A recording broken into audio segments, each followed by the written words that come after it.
Adiala jail में नाहक कैद, चेयरमैन पाकिस्तान तहरीक इंसाफ। इमरान खान का अपनी कौम के नाम पैगाम।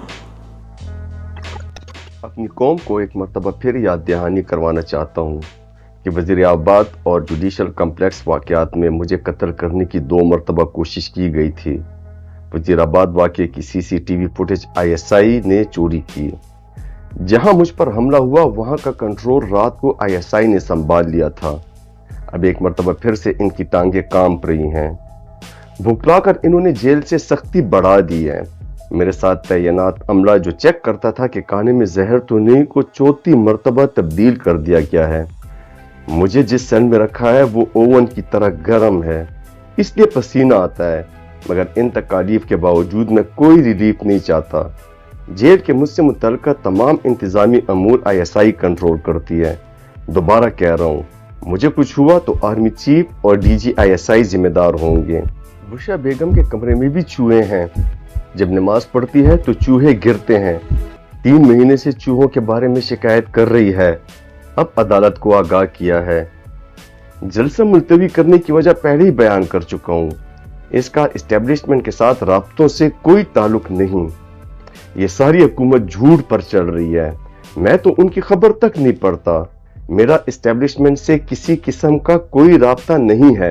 अगर इनसे बात होगी तो सिर्फ मुल्क और आईन के लिए होगी। जैसे इसराइल फलस्तीन को कह रहा है कि माजी में जुआ उसको भूल जाएं, आप कह रहे हैं कि मैं फ्रॉड इलेक्शन को भूल जाऊं। अमन अमान इंसाफ से आता है। मशरिकी पाकिस्तान वाले इंसाफ मांग रहे थे, हमारे खिलाफ नहीं थे। आप जिस कौमी मुफाहमत की बात कर रहे हैं, इससे कबल इंसाफ तो करें। सिर्फ भेड़ बकरियां डंडों से कंट्रोल हो सकती है, इंसान नहीं। बांग्लादेश में क्या हुआ? आर्मी चीफ, चीफ जस्टिस और पुलिस चीफ सब वजीर आजम के थे, मगर अवाम निकली तो अपना हक हासिल कर लिया। यूरोप को देखें, इसने कितने फौजी ऑपरेशन किए। आप जो मर्जी कर लें। 8 फरवरी को आपका बयानिया कौम ने मुस्तरद कर दिया। लोग आर्मी से प्यार करते हैं क्योंकि वो हमें तहफ़्फ़ुज़ देते हैं। 8 फरवरी के इलेक्शन से कबल 9 मई की आड़ में अवाम पर फॉल्स फ्लैग ऑपरेशन किया गया। इस ऑपरेशन में हम पर तशद्दुद किया गया, हमारी पार्टी पर पाबंदी लगाई गई, लेकिन अवाम ने अपनी राय का भरपूर इजहार करते हुए हर बयानी को मुस्तरद किया। दूसरी जानिब फॉर्म 47 की हुकूमत मुसल्लत कर दी, जिन्हें इदारों में इस्लाहात से कोई दिलचस्पी नहीं है। इन्होंने सिर्फ कर्ज लिए, जिससे महंगाई बढ़ रही है। तमाम मसासे बैरून मुल्क होने के बायस इन्हें पाकिस्तान की तरक्की या तनज़्ज़ुली से कोई लेना देना नहीं। बड़ी मल्टीनेशनल कंपनियां और प्रोफेशनल्स मुल्क छोड़कर जा रहे हैं, जिससे बेरोजगारी और मजीद महंगाई का दौर आ रहा है। शौकत खानम के CEO ने बताया कि प्रोफेशनल्स के बाहर जाने से इदारा चलाने में मुश्किल हो रही है। मनसूबाबंदी और इस्लाहात सिर्फ मैंडेट वाली हुकूमत कर सकती है। अगर अवाम तनकीद करे तो ये डिजिटल दहशतगर्द बना देते हैं।